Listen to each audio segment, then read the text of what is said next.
You can believe that there is energy beyond your own helping you move through things. You can take action from a place of spiritual alignment, and you can be patient. As A Course in Miracles says, those who are certain of the outcome can afford to wait and wait without anxiety. Gabrielle Bernstein, a role model for spiritual seekers. I have countless stories in the book, in this particular chapter, about how we can connect to this guidance. Countless stories of this synchronicity and this guidance. And that guidance is available to all of us in whatever form we believe in. And it's when we allow that guidance to start to enter into our life that we feel as though we are being led. And we don't feel alone anymore. You want that, I know. So when we welcome this guidance into our life, we can start to actually do less and attract more. Doesn't that sound good? We do less and attract more.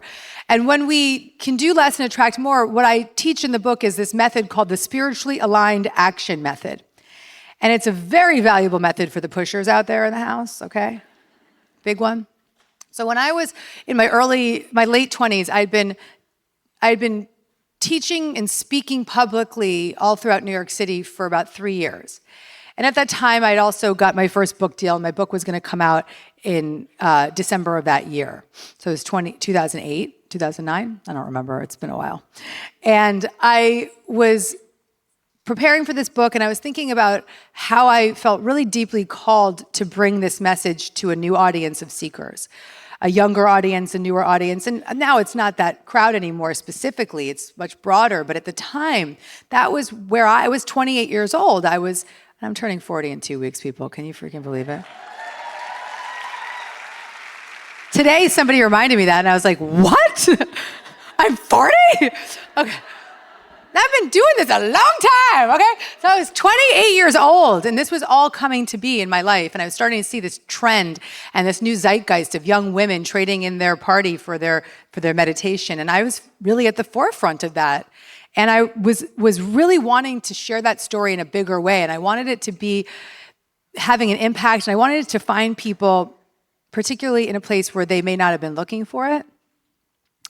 And so around that time, I saw this article in the Sunday Style section of the New York Times. It was a big, big feature placement on the cover of the Style section. And I noticed it was about my friends. It was about a bunch of my friends that were food bloggers at the time. And the article came out and it blew their careers up. It got their messages out into major ways. They've gone on to have massive businesses and great careers. And I was looking at that beautiful article about these young food bloggers, and I saw what an impact it made on their movement that they were creating. And I ripped that masthead off the newspaper and I put it on my vision board. And I was like, that's what I want. And there was only one reporter at the New York Times that I knew, because formerly my career was in PR. So I knew this guy, and he was in my Rolodex, no joke, Rolodex. And so I spun through my Rolodex, and I found Alan Salkin. As I call this guy Alan, and I'm cold calling. He picks up the phone and he goes, hello? Hi, Alan, it's Gabby Bernstein. We met a year ago in Soho at a dinner. What do you want? I have an interesting pitch for you. I'll make it really fast. It's all the girls that used to want to be like Carrie Bradshaw now want to be like Wayne Dyer and Marianne Williamson. And he said, interesting. I'll get back to you. I hung up that phone and I was like, I got an interesting, yes, that's major, he's interested. So the thing I want to point out is that I picked up that call with a lot of conviction, desire, service, love, confidence, and excitement. And then I got the interesting, and I didn't think that was a good idea to push that interesting. I felt like it would be nice to just let that interesting unfold. So months went by and I let the interesting unfold, and he would send me a few emails and he would message me at times and say, tell me a little bit more about other people that are doing this and how is this a trend and what's happening. And the months kept going by and by and by. And then about a month before my book came out, I get a call from Alan. It's Alan. The New York Times is picking up your story. I'll see you at your apartment next week. We're going to videotape and we're going to take photos, and I'm going to do an interview with you, and I'll see you there. Bye. My story was happening. It was happening. It was happening. So I was so pumped. So Alan came over that Monday night and he watched me as I coached my group coaching workshop. And they took photos, and he was just a fly on the wall taking notes. Then when that was over, everybody left, the photographer left, the students left, and I was left in my apartment with Alan doing the interview. At the end of the interview, Alan walks over to my vision board, and he looks at the bottom right-hand corner, and he says, "What's that?" pointing at the New York Times masthead. I said, "Well, Alan, I've been manifesting this article and this story for a really long time. About a year and a half ago, I saw this story about these food bloggers in the style section, and I just knew that that was what I wanted to manifest." And he looked at me in total shock, and he said, "I wrote that story." So yes, this is a story of synchronicity, of course, but more important, it's a story of how I took spiritually aligned action to manifest and co-create a desire that really put me on the map. I mean, that article came out and just all of a sudden I had agents and I was flying to Hollywood every week and I was here doing what you do here. And that's what that article opened for me. So, it was a big deal and it put me on the map. It put the work on the map, not me, but the work. And it started to open up women in New York City and then women in LA. And then it all of a sudden became a trend and everybody's drinking green juice and gluten-free and mantras. No better trend. But the thing is, I want to really point out that I took this spiritually aligned action method to make this happen, or actually to allow this to happen. And here are the steps. The first step of the spiritually aligned action method is to make sure that your desire is backed with love and service.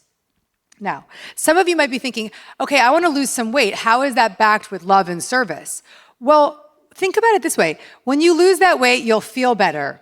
Your gut will be less inflamed. You'll have more energy to spend with your children. You'll be able to walk faster down the street and feel energized in an exercise. You'll be able to bring more positive energy to the world because you feel physically better. Does that make sense? It's backed with love and service. So all of your desires can be backed with love and service when you tune into that. When it's not backed with, I need this to feel good. You with me? Good. So that's step one. And then in my case, I was backed with love and service. I wanted to get this message out into a bigger way so that there is a bigger healing for a new generation of seekers. It was loud and clear for me. So the second step is to really allow yourself to believe that there is a higher power, that there is an energy that's moving beyond your own. And when we allow that belief system to settle in, what happens is that we take our hands off the wheel, that we release that negativity and that focus and that attention and that desire to push and force and make things happen. And so in that state of spiritually aligned action, we now feel good enough and feel ready to take the next step in our journey.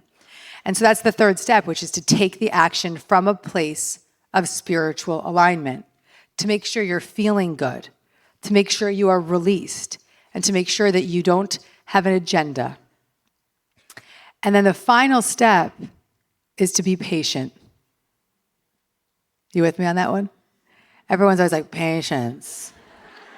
Wow. Okay.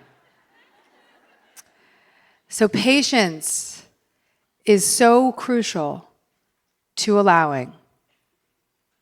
And when we're in that presence of patience, we can start to feel the guidance of a higher power. We can start to feel the presence of our guides and angels and ancestors and family members, or the energy of the universe. And tonight I actually wanted to give you a great opportunity to start to tap into that energy of the universe and feel that connection. Are you open to that? Because when you have that connection, that's when you know that your desire is backed with service and love. You can believe that there is energy beyond your own helping you move through things. You can take action from a place of spiritual alignment, and you can be patient. As A Course in Miracles says, those who are certain of the outcome can afford to wait and wait without anxiety. Right? So there's two major steps to allowing that presence of certainty into our life. And the first step starts with prayer. And I want to read from the book, this message from the book, about how we can tap into that prayer. Let me grab my page. Here we go. This is one of my favorite chapters in the book, Do Less and Attract More. Okay. Tune in through prayer.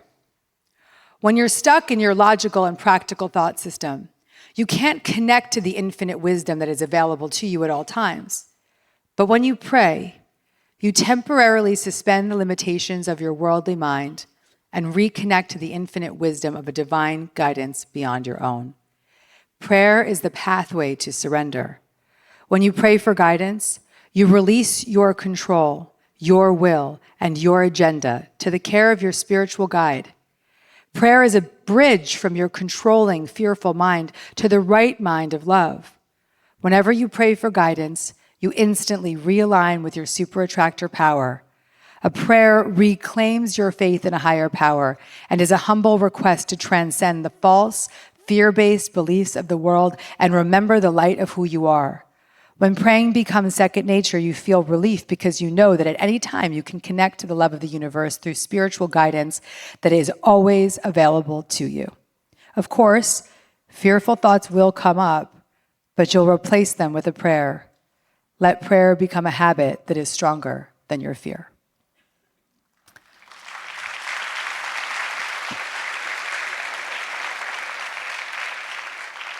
So when we pray, we open up to that spiritual wisdom and that guidance.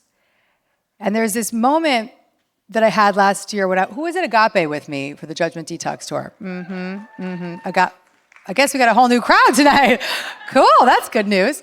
So I was at Agape a year and a half ago for Judgment Detox, and at Agape, I was in the bathroom waiting to come out to see you all, and there was this beautiful sign on the wall, and it said, "Faith isn't asking God to help you.